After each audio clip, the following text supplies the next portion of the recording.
Jake, my Jake, my Jake.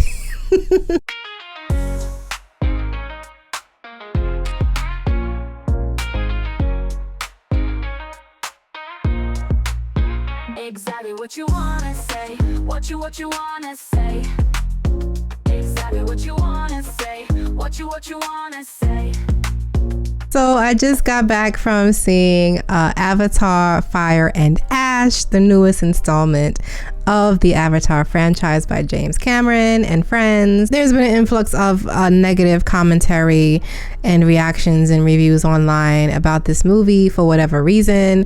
I'm just going to get into some of my thoughts, maybe some light spoilers later on, when I get further into the discussion. But I'm just going to start off with some things that I liked about the movie. As we all know, going into the Avatar series, Cameron is going to give you lots and lots of water. He's going to give you the motion capture. He's going to immerse you even further into this world of the Na'vi. The special effects are amazing. I saw it in IMAX 3D.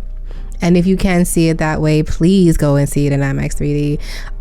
The detail of the VFX, the cornrows, that's the first thing I noticed. I was like, yo, the cornrows, they had each strand of hair in those braids.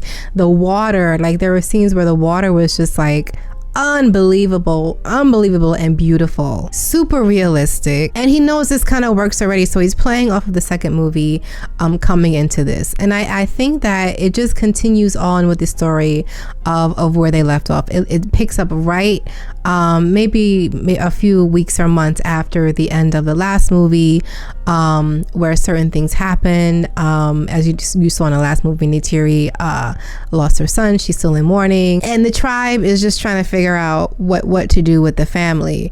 And that's one thing that I would say is also a continuing theme from the last movie, is the theme of family. Jake Sully, and the thing is that Jake, I know he's the main character. I know, okay, I'll get into that later. I'll get into that when we get into things I did like about the movie. We'll talk about Jake later. But right now we're talking about things that I did like. I did like, as I said, the visual effects, the sound, the immersive sound. Everything was just beautiful. It reminded me of, there was a scene when they were flying through, when they were swimming through the water. And for some reason, I got a flashback of when I was, younger and playing this game called Echo the Dolphin on Sega Genesis. I don't know, for some reason, I felt because whenever I was playing that game, it was the same kind of feeling, refreshing, going through the water. I don't know, it just made me feel nostalgic for that game. I don't know.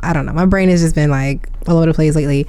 But it reminded me of Echo the Dolphin. If anybody played Echo the Dolphin growing up, if you know, you know. They still incorporated the sort of conflicts that were present from the previous film with the humans and the scientists that are trying to extract this oil or gold blubber from the whales on this planet to take back to Earth because it's worth, this astronomical amount of money. They didn't really focus in on that so much in this movie. They just assumed that you knew that's what it was from the previous film. Acting is amazing. The motion capture picks up all of the emotions, especially from, Zoe Saldana, who is playing Neytiri, who is still in mourning from the last movie, but she's always been an incredible actress in these movies. Sigourney Weaver.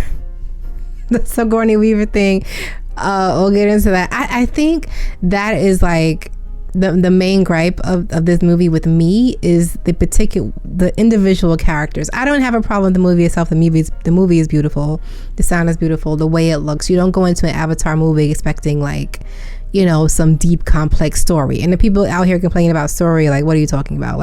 They live on this planet, they live in water, they're the Na'vi, that's their life. I don't know, but it's the individual characters for me, the spider, and even though he became a pivotal part of this movie, in the beginning he was getting on my nerves. I wasn't even crazy about the spider character in the last movie, and the fact that he had such a major part in this one, kudos to him. But I mean, in the beginning, I was just annoyed with him. I'm because I felt in order for them to get to where he needed to be towards the middle and end of the movie, they kind of had to shoehorn him in to the beginning part, and I kind of felt that. I felt like Spider was being forced on us.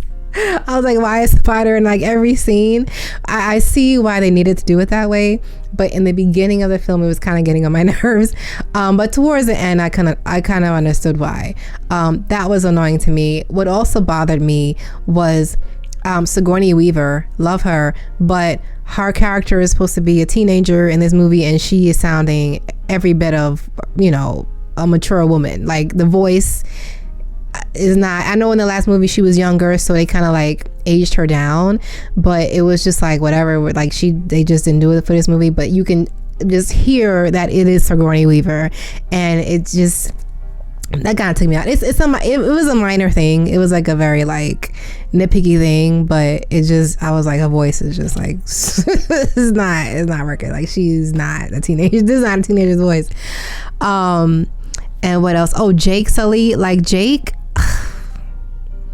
I get it, but everything he says, like the writing for him, the way they write his dialogue, is just so focused. You know, it's just military strategy, and I know that's where he comes from. But just the way he engages with his family is like they're just on the field during war. Like it's not like a softness. It's not like, you know, it's like, okay, you gotta be on my 6. It's like, okay, that's his way of expressing his care for his family. Is just like, okay, you gotta, like, you know, I need my wingman. Like, okay, great, you know, but it's just like his personality. The personality is just not likable. The way they write Jake Sully, and from the first movie, like he was just always sort of like military dude, which is fine, you know, and that could be just the appeal of him and why Neytiri liked him, but it's just the way they write him is just like strategy jargon, you know. Other than that, I liked it. I really liked this film. I liked it better than the second one, actually. A lot of people are complaining like it's supposed to be fire and ash, but it's still in the water. Yes, it's still in the water. It's a water planet. You know, it's like, I don't know what else you expect from an Avatar movie. Like when you watch Star Wars, it always ends with a space battle, right? It's the same thing. Like they're on their planet. It's an Avatar movie. It's going to end with them doing some stuff in the water or in the sky or whatever. Like it is what it is, and I really liked it. I think the story was serviceable. It did not need to be this long. It was like over 3 hours. It did not need to be as long as it was. There were certainly some scenes they could have left out, and they could have shaved down the time a lot. I don't know, maybe they just wanted to incorporate it because a lot of work went into the VFX for, you know, these particular scenes, but it did not need to be as long as it is. But besides that, it's good. I liked it. I really liked it. I enjoyed it. I enjoyed it more than the second one. It was entertaining. Some parts were really touching, really sentimental. And it was good. It was an Avatar movie. I mean, James Cameron did his thing again. And I know that there is some talk of whether or not it's going to be a 4 and a 5. I know in the documentary that recently came out, he said if this does well, then he is going to go ahead and do the 4 and a 5, which may take place a little bit further along the timeline in the future. And I say go for it. The technical marvel of this franchise, you can't top it. Maybe with the onset of AI and all this stuff that's happening, you know, in tech, you know, we'll see other things similar, but I think to his credit, he has made something that will go down in history as like one of the greatest franchises ever, because of his vision, because of the direction, because of just even the dedication of the people who are in it. Like he spent over a decade of their life on this franchise. So yeah, like I liked it a lot. I didn't like it as much as the first one, because the first one will always be the best because it's fresh, because it's new. But I liked it better than the second one. I did. It's a good movie, and I encourage everyone to go see it for yourself. I say go see it for yourself. Don't let, you know, any sort of like negative, you know, snap to judgment, you know, anybody like snap judgment on this movie. And I don't know what it is like, and I saw like negative reviews of people saying like, oh, I was bored. Like there's no way you can be bored with this. There's no way. I don't know if people are just jaded, or people are just tired, or people are just like just want to be mad or sad, or, you know, and I get it, you know, times are tough and times are hard, but don't you want like a little escapism? Don't you want to escape to the world of the Na'vi and just like not have to worry about what's going on like for 3 hours?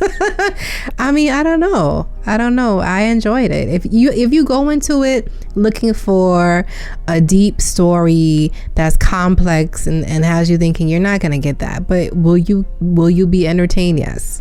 Will you see amazing visuals? Yes. And hey, that's it. Go into it thinking that, and you'll leave happy. So anyway, let me know what you think. Have you seen the movie? Drop your comments below. Let me know what you thought of it, what you didn't like, what you did like. And yeah, and I will see you next time. Peace.